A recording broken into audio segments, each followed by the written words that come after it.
Located along Zambia's eastern border, the rural African community of Dwankhozi is too small to find on a standard map of the country. A 45-minute drive from the town of Chipata, the country's 10th largest city, Dwankhozi covers about 20 kilometers with several neighboring villages. It's a community that fits the profile of the surrounding rural areas: sprawling natural terrain, limited means of transportation, and severely impoverished.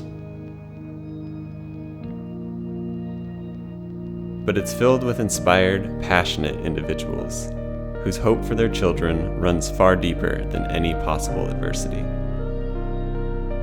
And in 2003, the Dwankhozi community came together around a single passion: to give their children a better chance at an education and a future. Without trained teachers or hardly any resources or government support, volunteers and a few hundred students began Dwankhozi Community School. It wasn't without difficulty. No support, and the building that we are using as a classroom was a thatched grass building, which during the times of rain season, pupils could get soaked and so on. And because of that and other hardships, a lot of these other teachers left us. And remember at a time when we only were only the two of us, me and with my wife, who were here. No desks, no chairs, not even a chalkboard to write on. Volunteer teachers had to use sticks to carve letters into a mud wall.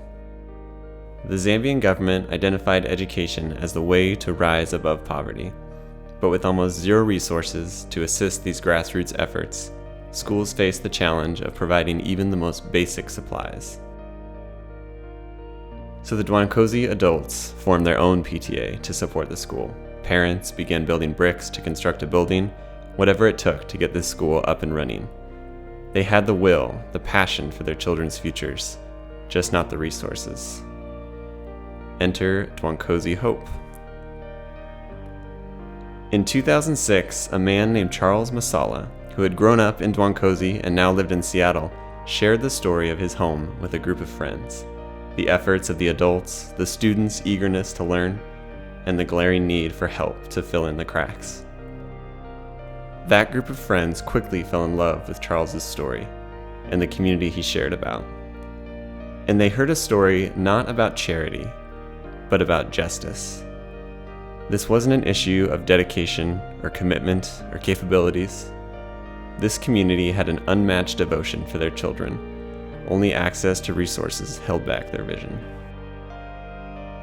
So what began as a simple fundraiser to finish the first building's construction turned into the formation of an official nonprofit, which led to the construction of a well in the community, which turned into a campaign to bring solar light, and another building and a medical trip, e-readers, a partnership with Queen Anne Elementary, all while making yearly visits to Dwankhozi, deepening relationships and forming a true partnership, full of mutual transformation.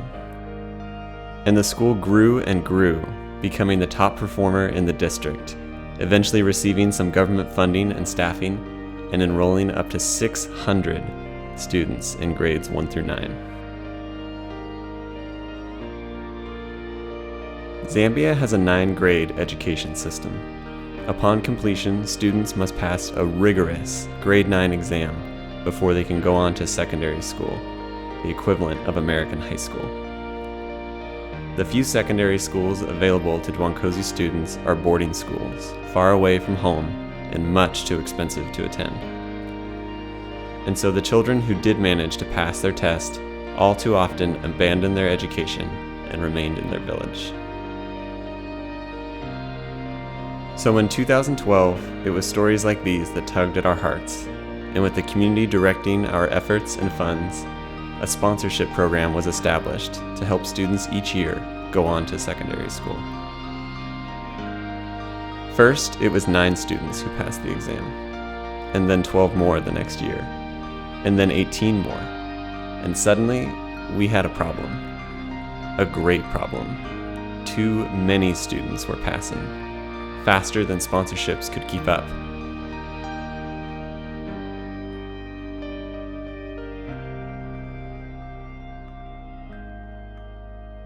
Which brings us to tonight, the next step in this authentic, real partnership, the largest step we've ever taken, led by the Dwankhozi community, by the passionate adults who began this movement over a decade ago, who want their children to have an opportunity to learn, grow, thrive, and have a better chance at a healthy future.